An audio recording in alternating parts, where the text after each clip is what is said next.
ne tombe pas dans le piège du gouvernement. Il y a quelques jours, ils ont voulu imposer de force une TVA dès 25 000 € de chiffre d'affaires pour les auto-entrepreneurs, mais pas que. Et face à la gronde massive de ces mêmes auto-entrepreneurs, des lobbyistes auto-entrepreneurs, ils ont fait marche arrière. Mais vous allez le voir que temporairement. Vraiment, on est face à un gouvernement qui bricole dans toute sa splendeur. Donc attention, ne crois pas une seconde que c'est terminé. Ce n'est qu'une suspension. C'est une ruse pour calmer le jeu avant de revenir à la charge. Ce seuil de 25 000 reviendra peut-être à 30, voire 35 000, mais il va s'appliquer. Ils n'ont parlé que de suspension transitoire en attendant. Mais on sait bien qu'ils vont l'appliquer à un moment ou à un autre. Et quand ce sera fait, beaucoup vont être pris au piège sans préparation, sans avoir vu venir les choses. Toi, tu ne seras pas de ceux-là. Dans cette vidéo, je vais t'expliquer pourquoi cette loi va passer, comment elle va impacter les sous-loueurs et les conciergeries et surtout comment transformer cette contrainte en opportunité pour exploser ton business.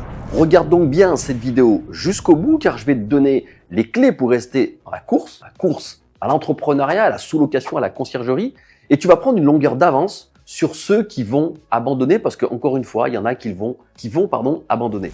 Petit rappel, comme d'habitude, si ce n'est pas encore fait, abonne-toi à cette chaîne. Chaque semaine, je partage des stratégies sur la sous-location professionnelle, la conciergerie, l'entrepreneuriat, on va dire, de manière générale. En description de cette vidéo, tu trouveras aussi 2 bonus gratuits. Le premier, mon outil prévisionnel Mastery pour évaluer la rentabilité des appartements que tu souhaites prendre en sous-location et conciergerie. Le deuxième bonus, c'est mon e-book totalement gratuit qui détaille comment j'ai atteint ma liberté financière grâce à la sous-location. C'est une espèce de mode d'emploi, on va dire. Et une nouvelle surprise, bien entendu pour vous, car j'organise ce dimanche 18 h heure de Paris, un atelier en live totalement gratuit sur la sous-location et la conciergerie. Donc, rejoins-nous à cette conférence qui va te permettre d'en savoir beaucoup plus sur ce business qui va exploser en 2025, pardon. Et surtout, tu pourras poser toutes tes questions et j'y répondrai personnellement. On va aborder plein de thématiques, bien sûr la sous-location, la conciergerie, le mindset d'entrepreneur, mais aussi des sujets d'actualité. Donc, viens à cette conférence, c'est absolument important. Il y a un nombre limité de places, environ 100 personnes. C'est le logiciel qui bute à 100 personnes et les places partent très vite. Tu as le lien pour t'inscrire à cet atelier qui apparaît à l'écran. Fais-le de suite, comme je te l'ai dit, parce que le nombre de places est limité. Ça part très vite. Alors, si tu as suivi un petit peu l'actualité, tu as pu voir que le gouvernement Bayrou, dans le cadre de l'article 49.3, a fait passer en force le PLF 2025 dans lequel il y avait dans l'article 10 la modification du seuil de la franchise base TVA qu'ils ont passé donc à 25 000 €. Il y a eu beaucoup de mécontentement de la part des auto-entrepreneurs, des chambres syndicales, du lobby, des lobbyistes qui ont dit que c'était pas possible. Beaucoup de personnes sur les réseaux sociaux. Vraiment, le gouvernement ne s'attendait pas. Ils s'y attendaient, mais ils ont testé le truc. Du moins, ça a fait vraiment grand bruit. 2 jours après, je crois même le soir même, ils ont annoncé qu'ils allaient suspendre en quelque sorte cet article 10, le temps de se concerter avec tous les acteurs dans ce domaine-là. Mais à mon sens, très honnêtement, ce n'est que reculer pour mieux sauter. En quelque sorte. Donc ne croyez surtout pas que cet article 10 va être tout simplement annulé, abrogé. Pas du tout. Ils ont besoin d'argent, donc ils vont aller chercher le pognon. Le seuil ne sera peut-être pas à 25 000. Il y aura peut-être des petites particularités. Ils vont peut-être passer à 30, 35. Mais la franchise base TVA, son seuil va forcément se réduire. Il ne sera plus à 80, 82 comme c'était le cas auparavant. Il ne sera pas aussi à 25 comme c'était le cas avec la première version de l'article 10 de la loi de PLF 2025, il sera peut-être à 30-35, mais cette loi va passer à coup sûr, j'en suis certain. Alors déjà, on va rappeler le principe de la franchise base TVA. C'est un régime fiscal qui permet aux petites entreprises, et c'est vrai qu'on parle beaucoup des micro-entreprises, des auto-entrepreneurs, mais ça va concerner toutes les entreprises, cette loi-là. Que tu sois en SARL, en SAS, ça va te concerner. On parle plus des micro-entreprises parce que c'est des structures juridiques qui ont des chiffres d'affaires beaucoup plus bas, donc qui vont être directement impactés, concernés par ces lois, mais ça va concerner tout le monde. Comme je le disais, la franchise en base de TVA ne concerne pas que les seuls entrepreneurs. C'est-à-dire que toutes les entreprises, quelle que soit leur forme juridique et leur activité, peuvent bénéficier de la franchise en base de TVA pour peu qu'elles réalisent un chiffre d'affaires inférieur au seuil. Mhm. Donc ça veut dire que des EURL, des SASU, et puis surtout, ça ne concerne pas que le bâtiment. Le bâtiment, c'est 15%. Alors, Et donc, je te disais que ce régime fiscal permet aux entreprises, aux petites entreprises, d'être exonérées de la déclaration et donc du paiement de la TVA sur leurs prestations. Ce régime s'applique automatiquement lorsque le chiffre d'affaires de l'entreprise ne dépasse pas un certain seuil qui varie selon le type d'activité. Alors, je vous le rappelle, les amis, nous, on avait déjà, en tant que loueur courte durée, avec la loi Le Meur PLF 2025, qui nous indiquait déjà en meublé tourisme qu'on serait redevable de la TVA 10% dès lors qu'on dépasse le seuil de 85 000 euros sur l'année N-1, et ça, c'était à effet août-septembre 2024, grosso modo. Donc, il y a déjà eu quelque chose sur la TVA pour nous, loueurs courte durée. Mais là, en fait, dans ce PLF 2025, dans l'article 10, il voulait aller encore plus loin, mais pas que pour les loueurs courte durée, les meublés touristiques, il voulait aller encore plus loin pour tout le monde, c'est-à-dire qu'il voulait baisser le seuil à 25 000 pour tout le monde, que tu sois une micro-entreprise, que tu sois SARL, peu importe la structure juridique, dès lors où tu dépasses 25 000 euros de chiffre d'affaires, tu es soumis à TVA, et ça concerne beaucoup de personnes, parce qu'on parle que des micro-entreprises, mais ça va concerner en quelque sorte tout le monde, comme je viens de te le dire. Alors on peut effectivement, légitimement se poser la question pourquoi le gouvernement a décidé de baisser ce seuil aussi drastiquement, de manière aussi forte. C'est une question légitime, hein.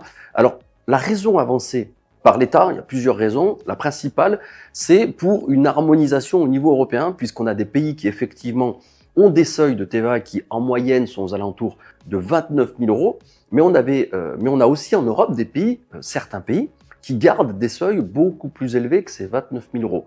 Et également, l'État nous dit c'est pour apporter une certaine égalité, une certaine équivalence de traitement entre les auto-entrepreneurs et les sociétés SARL, SASU en quelque sorte.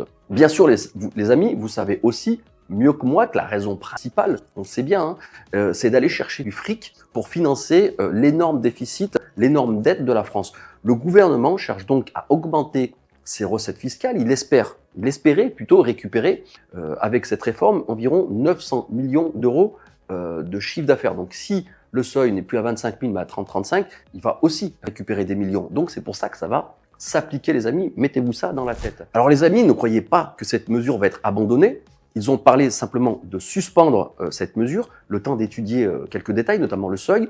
Ils font ça simplement parce qu'ils ont eu des informations précises leur indiquant que possiblement il y allait avoir un mouvement de masse type gilet jaune pour contester cela. Mais là, nous sommes en février. Il est sûr et certain que cette loi va passer. Ils vont légèrement augmenter le seuil, peut-être 30-35 000, mais cette loi va passer parce qu'ils ont besoin de fric et que ce gouvernement est incapable de gérer ses dépenses de fonctionnement et qu'il va aller prendre l'argent chez ceux qui travaillent. Et les auto-entrepreneurs sont ceux qui travaillent. Donc moi, je vais continuer dans cette vidéo à vous présenter les choses comme si elles allaient arriver, parce que ça va arriver. Cette TVA à 30-35 000 va arriver. Donc je vais continuer cette vidéo et je vais vous donner toutes les astuces, les impacts futurs pour vous, sous-loueurs et conciergerie, d'une TVA qui va s'appliquer, on va dire 30-35 000 euros de chiffre d'affaires dans les prochaines semaines, les prochains mois, pour que vous ayez en quelque sorte toutes les armes et que vous ayez aussi 2, 3, 4, 5 coups d'avance par rapport à vos concurrents. Et donc, je vais vous donner les impacts futurs pour nous, sous-loueurs et conciergerie, d'une TVA qui va s'appliquer, qui sera peut-être aux alentours de 30-35 000 en termes de seuil, franchise de base. Très important. Et le détail, le point capital dans tout cela, pour nous, sous-loueurs et conciergerie, c'est simplement pour ceux qui souhaitaient se lancer de manière un peu légère, light, avec une structure juridique auto-entreprise. Aujourd'hui, ça commence à devenir un peu plus compliqué. Donc, autant de suite, maintenant, démarrer avec une véritable structure juridique type société, SASU, SARL, plutôt que de démarrer en auto-entreprise et quelques semaines, quelques mois après, être sur ce seuil et devoir encore une fois faire des paperasses juridiques. Et pour faire des déclarations, tu vas devoir aller, les déclarations de TVA, tu vas devoir aller au SIE, le service des impôts des entreprises, créer un compte sur le site ImpôtGouv, tu verras, ça c'est sur le site internet, pour les professionnels, bien sûr, et demander un numéro de TVA intra-communautaire.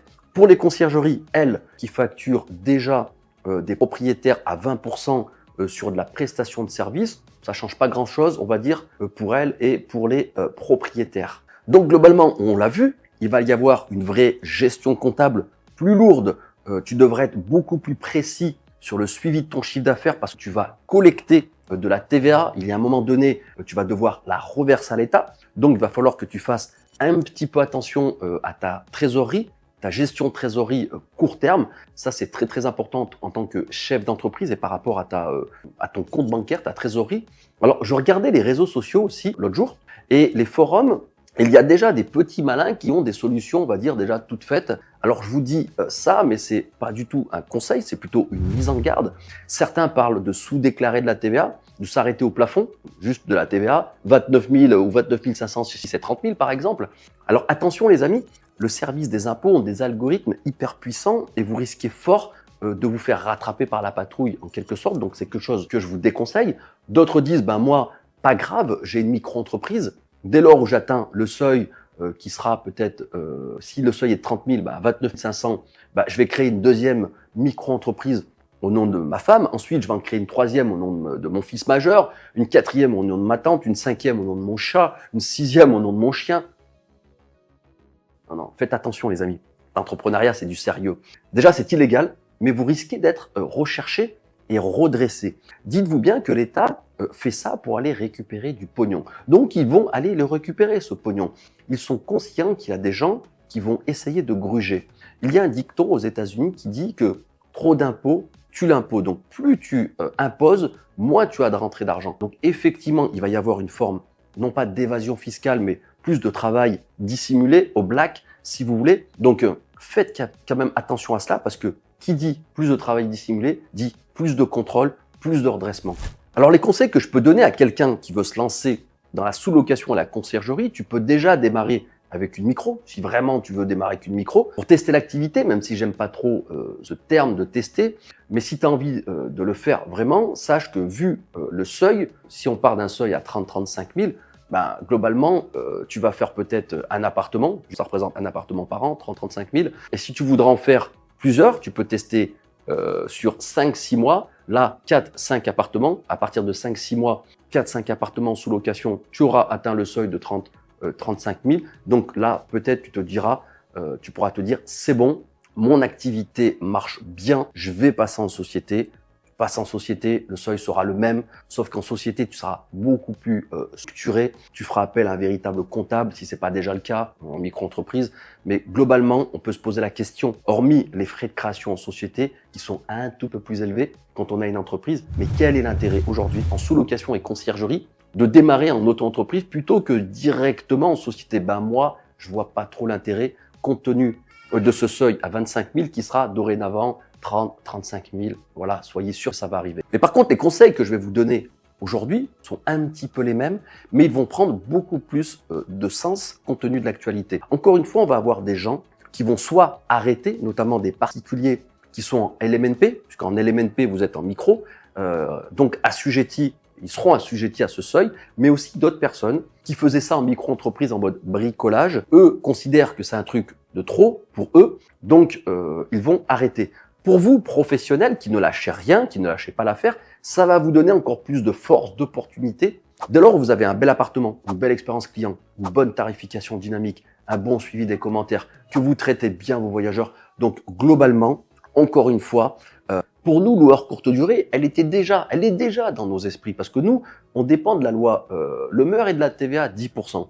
Et on était sur ce seuil à 85 000 euros. C'est-à-dire que si on dépassait 85 000 euros de chiffre d'affaires, on est soumis à cette loi, à cette TVA à 10%. 85 000 euros de chiffre d'affaires annuel, c'est 4 voire 5 appartements. 4, 5 appartements, ça va très très vite. Donc pour nous, c'est pas vraiment un impact négatif, une incidence négative. C'est surtout pour ceux qui étaient en mode un petit peu bricolage avec 1 ou 2 appartements et ils bricolaient là en auto-entreprise. Eux, très honnêtement, c'est pas, à mon sens, une activité qu'ils considéraient comme étant une activité professionnelle. Ce que je veux dire par là, c'est que il faut vraiment être focus sur tous les leviers qui vont te permettre d'être un top sous-loueur de ta ville et d'être devant les autres. Encore une fois, pour moi, ce sont des opportunités qui se présentent, pas des blocages. Encore une fois, il faut vraiment être conscient de cela. Ça va t'obliger à être beaucoup plus structuré d'un point de vue comptable et juridique au niveau de ton entreprise, d'être un véritable professionnel de la location courte durée. Il n'y a plus de place, les amis, pour les amateurs qui font ça en mode bricolage, que ce soit d'un point de vue des appartements, en termes d'expérience client, que d'un point de vue juridique et comptable, encore une fois. C'est un signal fort qui t'a été envoyé comme quoi tu dois te professionnaliser et être accompagné par les meilleurs pour faire des meilleurs. Je vous rappelle aussi que par rapport à cette TVA, on voit que la TVA sous l'angle on va nous prendre du fric, mais vous allez aussi acheter des produits, donc vous allez récupérer de la TVA, souvent de la TVA à 20%, donc vous allez avoir du crédit de TVA. Donc ce ne sera pas vraiment 10% au niveau de la TVA, mais beaucoup moins. Donc regarde aussi le bon côté des choses, tu vas recevoir de la TVA sur tes achats. Alors faut-il paniquer? Non. Faut-il s'adapter? Oui, si tu veux réussir en 2025 et au-delà, oublie, on va dire, le bricolage. Mets en place une véritable stratégie, pense comme un entrepreneur et prends une longueur d'avance sur ceux qui vont, je pense, possiblement, sûrement abandonner. Adapte-toi, professionnalise-toi, saisis les opportunités que cette réforme va créer, parce que cette réforme va forcément passer, comme je te l'ai dit, elle va créer des opportunités. Bien sûr, si cette vidéo t'a plu, mon ami, pense à t'abonner et à laisser un commentaire. Dis-moi toi ce que tu penses, est-ce que tu penses appliquer? Et je serai ravi de pouvoir échanger avec toi. Encore une fois, si tu veux participer à cet atelier que j'organise en live ce dimanche, gratuit, bien évidemment, où tu peux venir me poser toutes tes questions, tu as juste après la vidéo, tu auras juste à cliquer sur le lien qui vient juste après, clique dessus, réserve ta place dès maintenant. Je serai ravi de pouvoir échanger avec toi. C'était Salah et je vous dis à la prochaine.